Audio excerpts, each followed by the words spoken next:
लुगुबुरु रे rape murder नोंका thumbnail पे nail के तबना तो नुआ बाबत ते बढ़ती बाडाय लगी नुआ वीडियो पूरा नेल तबन पे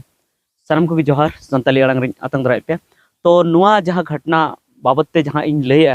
नुआ दो मिटन व्हाट्सएप ग्रुप रे नाम का जहां दो बोकारो जिला स्तरीय आदिवासी बालक छात्रावास नोंका मिटन ग्रुप ना नितुम मेना तो नुआ ग्रुप रे को भेजाव का थेना और ओनारगी ओना फोटो को शेयर का थेना और ओनारगी को ऑल का थेना बांगमा लुगु पहाड़ में एक मर्डर हो गया नोडे गoj केदी को मिटन कुड़ी गिद्रे को गoj केदिया उनिया गoj हरमो नामेना और ओनारगी नेलोक कना जे उनिया जहां बहक कना ओना को हुई दाड़ा उनी धीरी ते उनी को कुटम कादिया और अडिगी बतर गे नेलोक कना उनका उनी को बजाव कादिया और उनी गoj कना तो नुंका ओना लुगुबुरु रे ओनार को ऑल चे लेका जे लुगुबुरु रेना नोआ दो घटना कना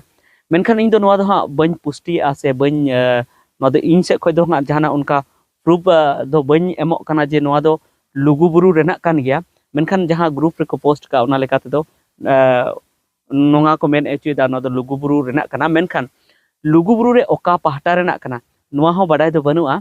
जे ओना दो जहां अबुआ धर्म थान जहां ठे अबु बन सेनो तेना जहां दो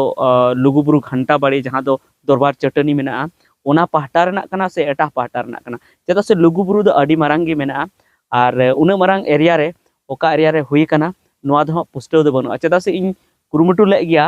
जहां पोस्ट का थेना उनी ठेन फोन रेना मेनखान उनी बाय रकाब लेआ तो ओनाते बñ मेन किया जे नोआ दो ओका पहाटा रेना कना मेनखान ओना लेकाते उनिया पोस्ट लेकाते उनी जहां ऑल का ओना लेकाते बुझे कना जे ओना दो लुगुबुरु रेना कना तो इन दो नोआñ मेन तबना जे जहां ओना लुगुबुरु रे ओना घटना हुयन ओना लगी तो अडी दुख बुझाव लगती कना अबु को और दोसर कथा जे ओंडे उनकाना दो बांग हुयु लगती कना और मिटन कथा नोआñ आंजम लेआ लाहाñो जहां दो ओंडेन को हर को ले थेना जे जहां लुगुबुरु रे जहां दरबार चटनी मेना ओनते रहो कज एटा दिन दो बेस बांग बुझे थेना बेस नोंका बांग बुझे थेना जे ओंडे मी बार कोड़ा ओनते को सेनो थेना को और ओनते को न्यू जम थेना को और साउते जहां तिस दो कोड़ा कुड़ी होनते पार्क लेका ओनते दाड़ान को चला थेना तो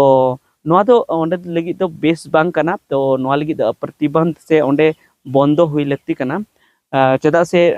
नोआ ते हो ओंडे बड़ी घटना हुई रना संभावना हुई दाड़या मेनखान ओंडे गी हुई कना ओना दो बñ मेन किया ओका से हुई कना मेनखान उनका दो बांग हुई लगती कना हुई दाड़या ओना दो लुगुबुरु ना एटा पहाटा रे हुई कना चेदा से लुगुबुरु अबु बन जखन दरबार चटनी खन जखन बन देजो थेना तो जतो हर पे बाडाय तबन गया जे 8-9 किलोमीटर एम ताड़ामा तबे ना जहां लुगुबुरु ना जहां लुगु आयु लुगु बाबा जहां धीरी दोलान कना ताला बीर रे ओना न्यामा और ओना खन नोते मा अडी संगिन गया सनाम से की संगिन गया उत्तर दक्षिण पूर्व पश्चिम सनाम से की संगिन गया ओका से खoj मी से को लेया उनते खoj कई सुर योगा मेनखान एंते रहो संगिन गया माने अबु मेन दाड़े मी कथा रे जे नोआ लुगुबुरु दो अडी मारांग एरिया कना तो लुगुबुरु रेना जदी एटा पहाटा रे हुई कना तो ओना दो अबु उना दो बाबन मेना बड़ी दो हुई कन गया और उनका तो बांग हुई लगती कना लुगुबुरु पूरा लुगुबुरु गी अबु आदिवासी लगी दो से एटा जहां करे उना करे मेना को मूल निवासी हो जतो को लगी गी मिटन धर्म जायगा कना धर्म जहां बुरु कना तो ओना लगी ते ओंडे तो उनका कमी बांग कमी लगती कना जहां गे उना को कमी का अडी बड़ी को कमी का और उनको दो लुगु बाबा लुगु आयो जरूर उनको सजा एमा को गया किन जे उनको ओंडे उनका बड़ी को कमी के आको तो ओंडे अबु बतर लगती कान गया उनकिन मेना किना ओंडे से नोआ धर्म जगह कना और धर्म जगह रे जदी जहां जदी बड़ी या से गजे से उनी सला बड़ी एम कमिया ओना दो बांग ठिको कना उनका दो बांग कमी लगती कना तो इन दो नोआ गिन मेन तबना जे जुदी ओना को जगह रे जहां जुदी पे सेनो कान तबना से उनका बड़ी पे कमी तबना तो ओना करे दो आलू पे कमी तबना उनका दो और जहां जुदी पे सेनो कना तो इन दी मेना जे ओंडे दो बोंगा बुरु लगी के सेनो पे ओना छाड़ा कते जे ओंडे दाना बड़ाई सेनो ओंडे रस्क रमोजा नुआ लगी दो आलू पे सेनो तबना कुड़ी गिद्रे हो से कोड़ा गिद्रे हो जे ओंडे दो धर्म मेन कते के सेनो तबना पे तबे गे ओना जहां जगह कना लुगुबुरु घंटा बाड़ी से गोटा लुगुबुरु ओना ना जहां निरोड़ ते कना ओना बेस तहना ओना साफा गे तहना और अबु दिसम दुनिया रे बुन ओना कथा बुन पासनाव दाड़िया से ओना पासना तबन रे बेस बुझा और मिट्टे कथा मुचाद रे मेना जे जहाँ ओना ग्रुप रे जहाँ पोस्ट का पाले इन मेने जे उनी दो भूल दो बाय पोस्ट का जे एटा ठेना घटना कना और एटा लघुबुरु ᱧᱩᱛᱩᱢᱟᱫᱟ और जुदी उनका कदाय तो ओना हो बड़ी कथा कान गया जे अब लघुबुरु बदनाम रेना दो उनका बांग कमी लगती कना जुदी एटा ठेना घटना कान खान उनका बांग कमी लगती कना नोते दो अब लघुबुरु हो बदनाम कना से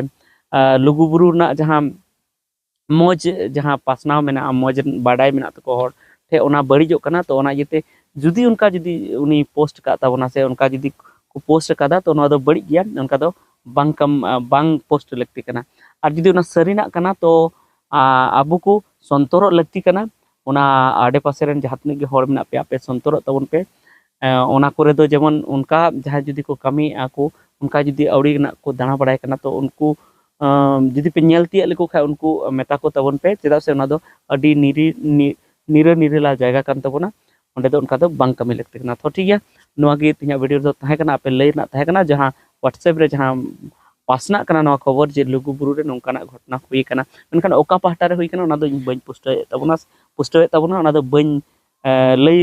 निटे तबना जे ओका पाहटा रे हुई कना हुई दड़े एटा पाहटा रे हुई कना जहाँ लघुबुरु घंटा बाड़ेना जहाँ धर्म जायगा कना जहाँ बोंगा थान कना ओना खन पाले अडी संगिन रे हुई कना ओना हो हुई दड़े तो ठीक है मा सनाम को